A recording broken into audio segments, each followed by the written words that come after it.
اللہ اکبر اللہ اکبر۔ گھر کے کام کاج بیوی کی ذمہ داری نہیں ہے۔ ایک مرد، اوئے ہوئے ہوئے ہوئے، انہوں نے نام نہیں بتایا، اتنے ڈرے ہوئے ہیں بھائی، ایک مرد، نہ لوکیشن بتائی کہاں سے بات کر رہے ہیں، اور بس ایک اجنبی مرد ہے بھائی، کوئی بھی ہو سکتا ہے۔ کچھ لوگ کہتے ہیں کہ بیوی کے ذمے گھر کا کام کاج نہیں، جیسے جھاڑو پونچھا لگانا یا برتن وغیرہ دھونا۔ اس بارے میں وضاحت فرمائیں کہ گھریلو کام کس کی ذمہ داری ہے؟ بہت تپے میں بھائی۔ عورتوں میں مشہور ہے کہ کیونکہ وہ اپنے شوہر کے لیے اولاد دیتی ہیں، اس لیے ان کی یہ ذمہ داری نہیں ہے کہ وہ گھر کے کام کریں۔ دیکھو بھائی، نکاح کا جو بنیادی مقصد ہے نا، وہ نسل بڑھانا ہے۔ ہر مخلوق میں اللہ نے نر اور مادہ کا نظام رکھا ہے نسل بڑھانے کے لیے، انسانوں میں بھی یہی ہے، اور یہی وجہ ہے کہ حدیث میں نکاح سے دور رہنے سے منع کیا ہے، اور محدثین نے اس کی علت بیان کی ہے کہ اسلام میں نکاح سے دور رہنا اس لیے ناپسند ہے کہ یہ اولاد کی کمی کا ذریعہ بنتا ہے۔ تو جلد نکاح کا بھی حکم اس لیے تاکہ اولاد زیادہ ہو، اور پھر عورت کے بارے میں حکم ہے کہ جو عورت اولاد تمہیں زیادہ دے اس سے نکاح کرو۔ تزوجوا الودود الولود فانی مباہی بکم الامم، آپ صلی اللہ علیہ وسلم کی صحیح حدیث ہے۔ تو نکاح کا جو بنیادی مقصد ہے نا، وہ ہے نسل بڑھانا۔ ہر انسان چاہتا ہے کہ اس کی نسل بڑھے، عورت بھی چاہتی ہے، مرد بھی چاہتا ہے، اور اس کے پھر دنیا میں بھی ان کو فائدے ہوتے ہیں، اور جوانی میں بھی، اور بڑھاپے میں بھی، اور آخرت میں تو بہت فائدہ ہوگا۔ یہ تو اب فیملی پلاننگ والوں نے نیچر کے خلاف چلا دیا، جیسے وہ گے میرج کا رواج دنیا میں چل پڑا نا، وہ نیچر تھوڑی ہے، لیکن جو گے کے عادی ہو گئے، اللہ کی پناہ، ان کو عورت میں دلچسپی نہیں ہے۔ جو عورتیں عورتوں کی عادی ہو گئی، ان کے مرد میں دلچسپی نہیں ہے۔ تو اسی طرح جو فیملی پلاننگ کے زہریلے نظریات سے ڈس گئے، ان کو زیادہ بچے اچھے نہیں لگتے۔ تو یہ فطرت کے خلاف ہے، ورنہ انسان کی ہمیشہ سے خواہش رہی ہے کہ اولاد زیادہ ہو۔ قرآن مجید میں تو پچھلی امتوں میں جب اللہ نے پیغمبر بھیجے تو وہ پیغمبر ان قوموں کو بتاتے تھے کہ تم اللہ کی اطاعت کرو، اس سے تمہاری نسل بڑھ جائے گی، اللہ تمہیں بچے زیادہ دے گا۔ تو اب آپ اندازہ لگاؤ، یہ تو نسل کا زیادہ ہونا تو اللہ کی نعمت ہے۔ قرآن نے اولاد کے بارے میں کیا کہا؟ یہب لمن یشاء اناثا ویہب لمن یشاء الذکور، جس کو چاہتا ہے بیٹے ہبہ کر دیتا ہے، جس کو چاہتا ہے بیٹیاں ہبہ کر دیتا ہے۔ تو ہبہ گفٹ کو کہتے ہیں، تو اولاد گفٹ ہے، یہ پینلٹی نہیں ہے۔ رہا یہ ٹوپی ڈرامے جو آج کل چل رہے ہیں کہ تربیت نہیں ہو سکے گی، ان سب باتوں کے میں اپنے بیانات میں جواب دے سکتا ہوں۔ اولاد زیادہ ہوتی ہے تو تربیت زیادہ اچھی ممکن ہے، کیونکہ بہن بھائی خود ایک دوسرے کی تربیت کر رہے ہوتے ہیں لاشعوری طور پر۔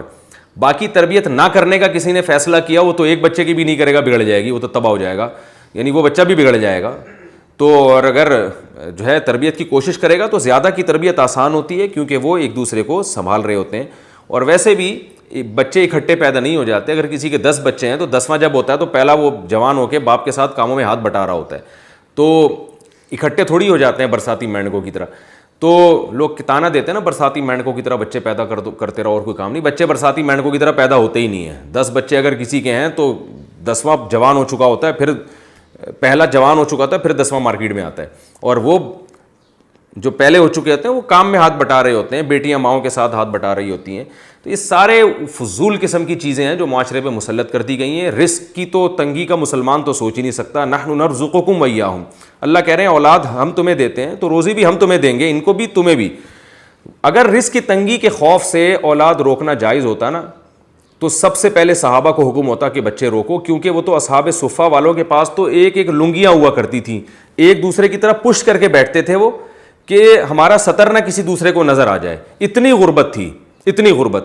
ان کو جب ترغیب دیے بچے زیادہ پیدا کرو، تو آج جو انڈے پراٹھے صبح شام پھوڑ رہے ہیں بچے، ان کے بیکن ہاؤس میں پڑھ رہے ہیں، کوئی سٹی اسکول میں پڑھ رہا ہے، ان کمبختوں کو جو ہے نا نسل روکنے کا خیال ہو رہا ہے کہ کھائیں گے کہاں سے۔ تو یہ اللہ پر بہت بڑا الزام ہے۔ اللہ کہے گا کمبختوں تمہیں میں صبح شام کھلا کھلا کے میں نے اتنی رزق کے دروازے کھول دیے، ہزار کے گز کے بنگلے تم لوگوں نے بنا لیے، اور تم اب اتنا تم نے کھا لیا اور تمہیں ڈر ہے کہ آگے اولاد کو کون کھلائے گا۔ یہ اللہ پہ بہت بڑا الزام ہے، اس لیے اس کو بولنے سے پہلے 100 دفعہ سوچنا چاہیے۔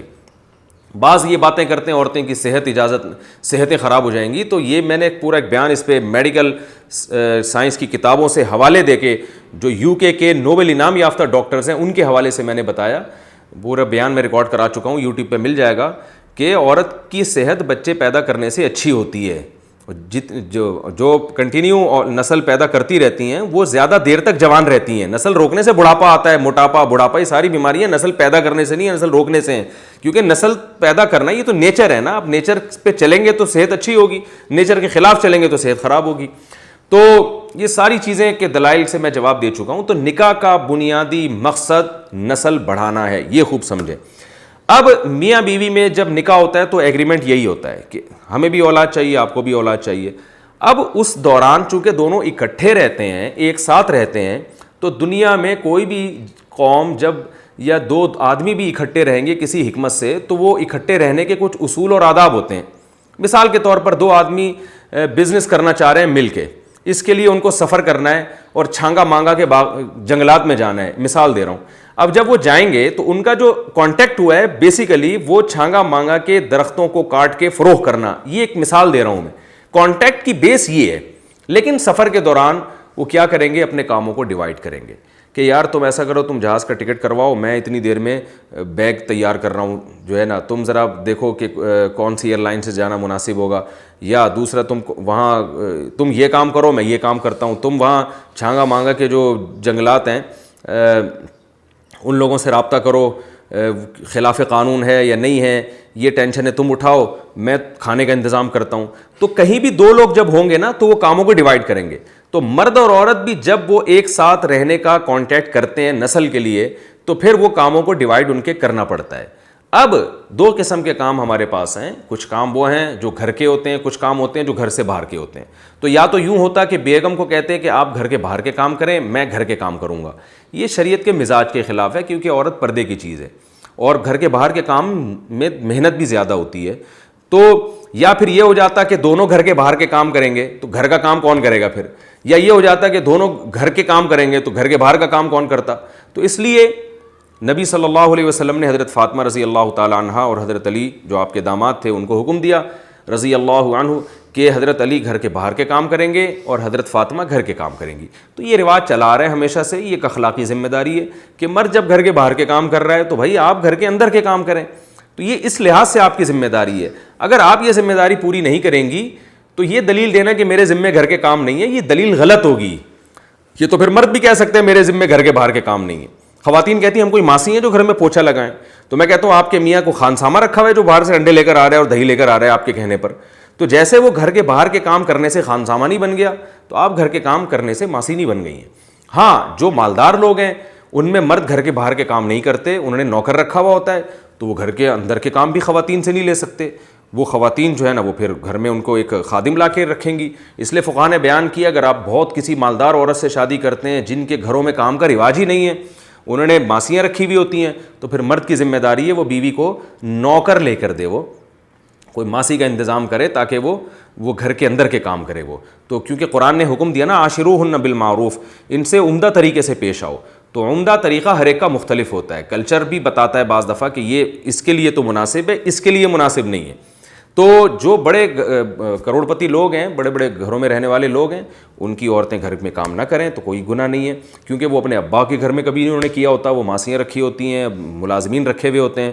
تو آپ نے بڑا اونچا ہاتھ مارا, آپ خود جناب دکان آپ کی پکوڑوں کی تھی, شادی آپ نے کسی اونچی فیملی میں کر لی جو گھروں میں ان کی عورتیں کام کرتی نہیں ہیں سرے سے, تو وہ یہ عورت کہہ سکتی ہے کہ میں نے تو کبھی دیکھا نہیں کہ گھر میں پوچھا ہوتا کیا ہے, جھاڑو ہوتی کیا ہے, ہم نے تو اپنے باپ کے گھر میں ملازموں نے کام کیے ہیں, تو آپ بھی ملازم کا انتظام کریں.